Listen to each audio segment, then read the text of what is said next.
Experts expect that by the year 2050, the agriculture industry will need to produce 40% more food in order to keep up with the growing population.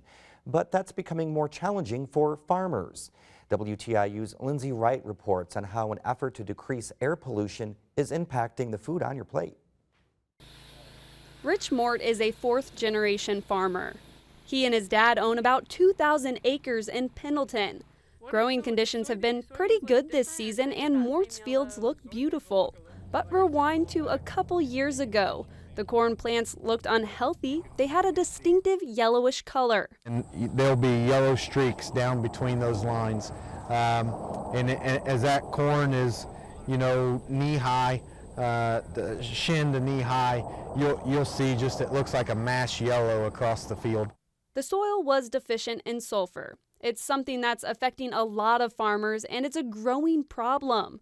The Clean Air Act was amended in 1990 to strengthen air pollution requirements. The plan was to make the air better for everyone to breathe, but doing so created some unintended consequences. The acid rain problem, in fact, started because we got rid of soot. So when soot got out of the smokestack, suddenly we had acid rain. And so then they cut the SO2 out of the smokestacks, and now we have lack of sulfur for crops. And sulfur is essential. According to agronomy professors from Purdue, most plants need between 20 to 50 pounds of sulfur every year to produce a normal yield. The amount of sulfur has been decreasing consistently for the last 30 or so years, but in the last 5, it's decreased by half.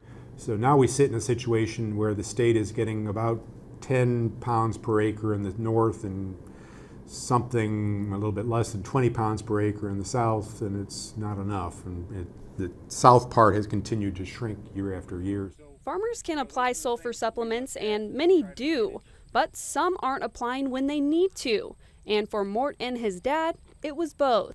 We planted the same maturity corn, the same day, same population, same tillage practice, same everything.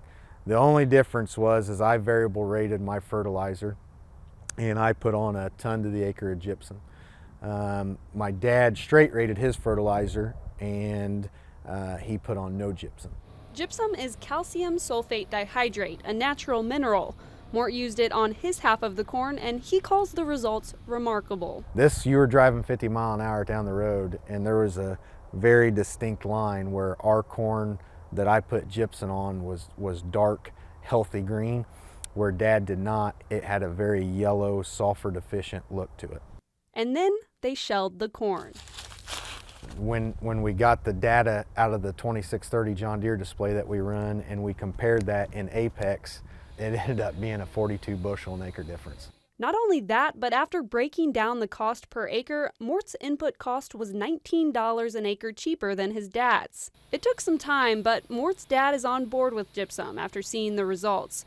The sand-like material provided the sulfur in the right form and at the right time. So it's critical in the timing that the plant get that sulfur, not only in the beginning but throughout its life, but certainly in the beginning as the yields are being established. Mort is proud of the results, but he and agronomy experts stress farming is situational and varies season to season. Mort says it's impossible to take all the risk out of the farming industry, but adapting different practices and trying new technology can be helpful. I ordered a crystal ball for farming. It just hasn't showed up yet.